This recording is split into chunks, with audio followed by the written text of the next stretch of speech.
तो जैसा कि मैंने आपको बताया कि चंद्रयान की लैंडिंग हुई इंडिया में, ऑब्वियसली बहुत सारे इंडियंस, हर तबके के लोग, इंडियंस हिंदू हो, मुसलमान हो, सिख हो, सारे अपने डिफरेंसेस को भूल के इसको सेलिब्रेट कर रहे हैं। और एक बहुत बड़ा हिस्सा पाकिस्तान के लिबरल्स, पाकिस्तान की सेकुलर क्लास, पाकिस्तान के वो लोग जो इंसानों को इंसान समझते हैं, जो इंसानों को मजहब धर्म के लेंस से नहीं देखते, वो लोग भी इसको सेलिब्रेट कर रहे हैं। तो ऑब्वियसली उसका कोई फॉल बैक भी आना था। और उसका फॉल बैक किधर से आना था? या तो हमारी कुछ जो ताकत का सरचश्मा जो इदारे हैं, या वहां से आना था, या फिर हमारे जो गंदी इतनी बड़ी बड़ी हलवे मांडे खाने वाले, भैड़ी शक्ल वाले, एडे एडे दाढ़ियां रखने वाले मौलवियों की। मौलवी चवला आदमी है, मौलवी नलायक आदमी है, इसलिए मौलवी को पेलना बड़ा आसान है। तो मौलवी ने, उसी तरह एक मौलवी ने वीडियो बनाई, शामिल आई ने, तो सुनिए ये मौलवी क्या बकवास कर रिया है। देखते हैं। मौलवी आडा दो मौलवी है, शक्ल एडे एडे, इनकी दाढ़ियां देख के ना मेरा दिल करता है कि मैं, सुनिए जरा, अजीब कर दे अमल, आप हैरान रह जाएंगे सुन के। अच्छा, पूरे 3 दिन हो गए हैं मौलविया पाकिस्तान के सेकुलर और पाकिस्तान की लिबरल माफिया इंटरनेट के ऊपर, ट्विटर के ऊपर, फेसबुक के ऊपर, व्हाट्सएप के ऊपर मौलवियों को गालियां दे रहा है। किसी साइंसदान दे मुंडिया, तू करन की जानदा ट्विटर ते, व्हाट्सएप ते, फेसबुक ते, तू करन की जानदा? तेरा काम की है उत्थे? हैं तू घर में बैठ के नमाजें पढ़, या मदरसों में जो तुम लोग काम करते हो वो करो काम। तुम्हें क्या जरूरत है? किस वजह से जी इंडिया चांद पे पहुंच गया है। हाँ। और मौलवी इस बाहस में और इस बात में लगे हैं कि एक दूसरे के पीछे नमाज होती है कि नहीं होती। डरते हैं। मैं और भी बताते हैं, मौलवी इस बहस पे पड़े, इंडिया चांद पे चला गया। वो जो बड़ी पुरानी बात है, दुनिया चांद चली गई, इंडिया भी चांद पे चला गया। हमारी जैसी शक्लों वाले लोग वो भी चांद पे चले गए। लेकिन मौलवी इस बहस में पड़ा हुआ है कि पिट्ठी जो होती है पीछे से, वो 3 पत्थरों से पूंजी जाती है या 5 पत्थरों से पूंजी जाती है। ये भी हदीस में है, ताक के नंबर से, ऑड और इवन नंबर। टाइम क्या में तक जो 10 जरा, अगर 2 से करें या 4 से करें तो क्या पीछे से तहारत हो जाएगी? 10 की रोशनी में बात करनी है मौलवी। कल पे कैसे पड़ता है? ये साड़ी अकल से पड़ता है। मौलवी ने तुझे रोका चांद पे जाने से? आहो, मौलवी नहीं रोका। जिस मुल्क में मौलवी ताकत में नहीं है वो चांद पे चले जाते। यूरोप में कौन से मौलवी हैं? केड़े 10 जरा। अमेरिका में कौन से मौलवी हैं तुम्हारी तरह के? वो तुम्हारे जैसे मौलवियों को छितर मारते हैं सड़क पे नंगा करके। इनके मौलवी जो वो मौलवी मुसलमान मौलवी हैं। तो तुम लोग यहाँ पे सरतान से जुदा के ऊपर तैयार हो, मदरसे में तुम बच्चे बिठा लेते हो, फिर उनके साथ वहां पे क्या करते हो? सबको पता है इस बात का। तो जिस मुल्क में मौलवी होगा, तुमने मौलवियों ने ही रोका है, सिर्फ चांद पे जाने से नहीं, हर चीज में तुम लोगों ने रोका। ये तुम लोगों की बगैरती है, ये तुम लोगों का घटियापन और गंदी हरकतें हैं जिसकी वजह से पाकिस्तान आज जिस नहज पे खड़ा हुआ है। तुम लोगों ने सिवाय हलवे मांडे खाने के हैं या बच्चों के साथ मुंह कहा कराने के, और क्या किया तुम लोगों ने? मौलवियों का एक कंट्रीब्यूशन मुझे बता दे क्या है? या तो एक जुगत है शीबा हसन की, वो शीबा हसन कहती है साढ़े लोग की अड्डे बेचारे हमारे मर्द, ये कल्चर है हमारा, मर्द इतना बेचारा सीधा साधा है, घर में हीरे जैसी बीवी पड़ी होती है उसकी तरफ नहीं देखते, बाहर सड़क पे कोई हाजा से राह गुजर रहा था उसके पीछे 2 घंटा चलते रहते हैं। इतने ठरकी हैं। और वही औरत यहाँ पे नंगे न्यूड बीचेस है, वहां पे चले जाओ, कोई कुछ नहीं देखता, कोई किसी को गुरी नहीं कराता। तो ये मुआशरा आपने खड़ा किया। मैंने आधी वीडियो देखी थी, डोमेन की ये लोग बात करते हैं। तुमने किस डोमेन में अपनी तरक्की की है बताओ? वायलेंस तुम में है, गंदी हरकतें तुम में है, तुम्हारे अपने घरों में बच्चों के साथ तुम लोग गंदे हरकतें करते हो।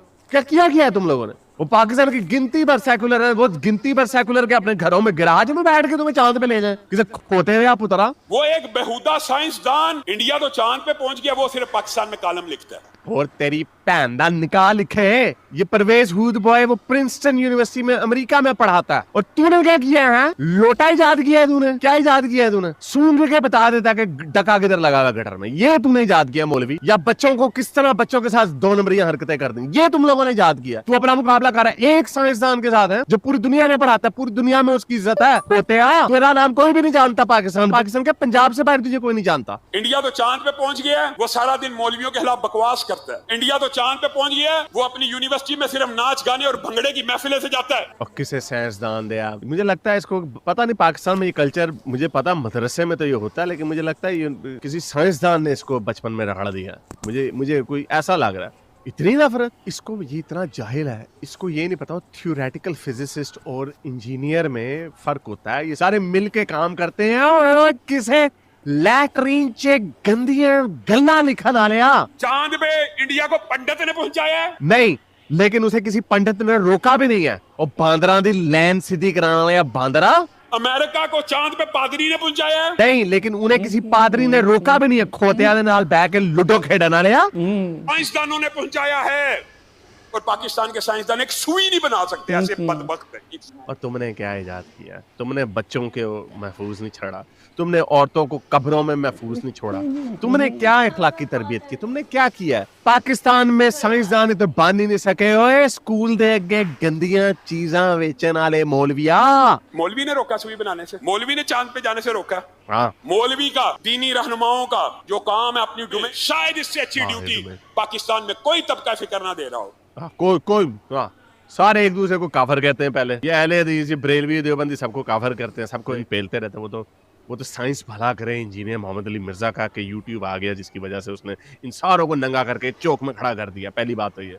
और दूसरी बात, क्या तुमने महफूज किया? फिर वही बात आ जाती, बच्चों को तुमने सेफ नहीं रखा। औरतें कब्रों में सेफ नहीं है, घरों में सेफ नहीं है औरतें। क्या किया तुमने? 82% रेप की रिपोर्ट है। 82% जो रेप होते हैं औरतों के, वो उनके चाचे, मामे, ताए, फूफे, बाप, भाई करते हैं। फूफा सबसे एंड में आता। ये तुमने इखलाकी तरबियत की है।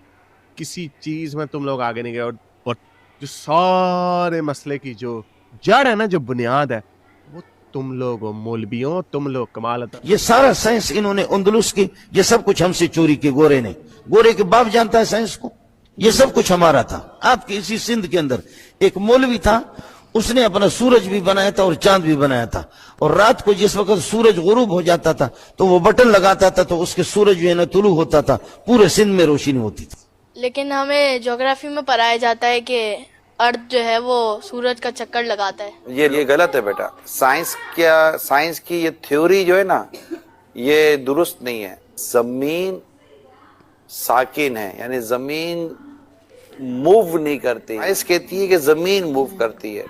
आला हजरत हमारे इमाम अहले सुन्नत ने कुरान से साबित किया है कि जमीन मूव नहीं करती। नहीं कर। हिस्टोरिकली स्पीकिंग, मौलवियों की बस दाढ़ियां काट दे, इनको बंदे के पुत्र बन जाओ। एक तो पहले इनकी शक्लें देखो। इस्लाह मुआशरा, बुरी के खिलाफ, करप्शन के खिलाफ, झूठ के खिलाफ, गीबत के खिलाफ, सारी ये चीजें हो रही है। ओए चुमिया दे के साइकिल कराए लैन आलिया मौलविया। इशार, हमदर्दी से लाभ आया। मौलवी क्या कर रहा है देखो। वहां के जाके बच्चों को पकड़ लिया मौलवी ने, ये किया वहां पे, ये कह रहा मौलवी। देखो नहीं भाई, हमसे ये नहीं देखा जाता, हमसे ये काम नहीं हो सकता भाई। जाओ शराबज़दा इलाकों में, तुम्हें नजर आएगी तो तुम्हें नजर आएगा कोई बच्चा महफूज नहीं वहां पे। सारे बच्चे बेचारे रो रहे हैं वहां पे। जमीयत अहले हदीस पाकिस्तान के लोगों अपने बच्चे को मौलवी की पहुंच से दूर रखें। दवाइयों के डब्बे के ऊपर लिखा होता ना, दवाई को बच्चों से दूर रखें। नहीं, मौलवी के माथे पे टैटू कर देना चाहिए कि अपने बच्चों को मौलवी से दूर रखें। ये कोई कॉमेडी या कोई मजाका खेज बात नहीं है। इंजीनियर मोहम्मद अली मिर्जा साहब खुद कहते हैं कि शायद कोई ऐसा मदरसा होगा जहाँ पे गंदे काम नहीं होते। मेरे शो में जब मैं लाइव स्ट्रीम करता था, मेरे शो में 2 लोग आए थे जिन्होंने बताया था कि उनको ट्रॉमा उनका अभी तक कैरी हो रहा है। वो दुनिया बाहर के मुल्कों में चले गए, वो एक्स मुस्लिम एथियस्ट बाद में हो गए, लेकिन उन्होंने कहा कि उनके साथ मदरसे में गलत काम हुआ। कोई मदरसा ऐसा नहीं है। ये मौलवी वो क्या कहते हैं, मुसलमान क्या कहते होते हैं, वो अल्लाह हक है, अल्लाह सच वाज़ेह कर देता है। मैं आपको बता रहा हूँ, फर्ज करें अब जरा पता चले, अगर आपको कल को पता चले कि हारिस ने किसी बच्चे के साथ 2 नंबरी की है, आप बड़े परेशान होंगे, आप बड़े हैरान होंगे, आपको दुख होगा कि यार जिस बंदे को मैं सुनता था वो ऐसा गंदा आदमी निकला। लेकिन मैं आपको यकीन दिलाता हूँ, आपको कभी ऐसी कोई खबर नहीं आएगी। लेकिन ये लिटमस टेस्ट है। अगर आपको कल को ये खबर आती है कि इस मौलवी ने किसी बच्चे के साथ गंदी हरकत की है, वुड यू बी सरप्राइज? आप सरप्राइज नहीं होंगे, क्योंकि ये तो रोज की बात है। मैं आपको अभी बता रहा हूँ कि मुझे 90% यकीन है कि इस मौलवी ने इस तरह की गंदी हरकतें की हुई होंगी। क्या काम ही यही है। क्यों? उसके पीछे वजह है, इसके पीछे पूरी साइंस है। इसके पीछे वजह ये है कि ये लोग सेक्सुअली फ्रस्ट्रेटेड लोग हैं, बिकॉज, और पादरियों के साथ भी यही होता है, ये सारे लोग वो स्टैंडर्ड सेट करते हैं अपने लिए जो कि अटेन करना नामुमकिन है। अब मेरे ऊपर कोई ऐसे कोई मैंने अपने ऊपर स्टैंडर्ड नहीं लगाया कि यार मैंने कभी कोई किसी के साथ सेक्स नहीं करना। मेरे ऊपर ये कोई पाबंदी नहीं है। इसलिए अगर मैं कोई गर्लफ्रेंड बनाऊंगा, मैं किसी के साथ सेक्स कर लूंगा तो ठीक है, फिर मैं इतना पागल नहीं हो जाऊंगा, मैं दिमागी तौर पे इतना फ्रस्ट्रेटेड नहीं हो जाऊंगा कि पोते के ऊपर चढ़ जाऊं या किसी कुतिया को के साथ गंदा काम कर दूं, वो ना मिले तो किसी बच्चे के ऊपर ये काम कर दूं। ये इसलिए है ये ऐसे, इसलिए ये हरकतें करते हैं इस तरह की, क्योंकि इन्होंने हाथी के दांत खाने के और दिखाने के और पूरे मुआशरे का हाल यही है। इसीलिए वो औरत मार्च पे उन औरतों ने एक प्ले कार्ड उठाया था जो कि 100% सही है कि औरतों को तुम लेक्चर देने से पहले जरा अपनी इंटरनेट हिस्ट्री तो दिखा दो। इनकॉग्निटो मोड से हट के सारे गंदी फिल्में देखते हैं। मैं आपको बताता हूँ, कोई ऐसा है ही नहीं बंदा जो ना देखता हो। और जो लोग अपने आप को रोकते हैं एक नेचुरल एक्शन से, एक नेचुरल एक्टिविटी से, उनके बेड़े गर्क हो जाते हैं। इसीलिए इसका भी बेड़ा गर्क होगा। इसलिए you will not be surprise कि इसने किसी बच्चे के साथ मुंह काला करवा पड़ा है। 100% सर्टन कि आपको बड़ा दुख होगा and you will be surprise अगर आपको मेरे बारे में कुछ तरह की खबर मिलती है। बाखबर बाहोशियार, कभी आपको ऐसी खबर नहीं मिलेगी, कभी भी ऐसा नहीं होगा, क्योंकि मेरे ऊपर ऐसे कोई स्टैंडर्ड नहीं है। I think this is enough. ये इस बांदर को आई थिंक हमने जितना टाइम देना था दे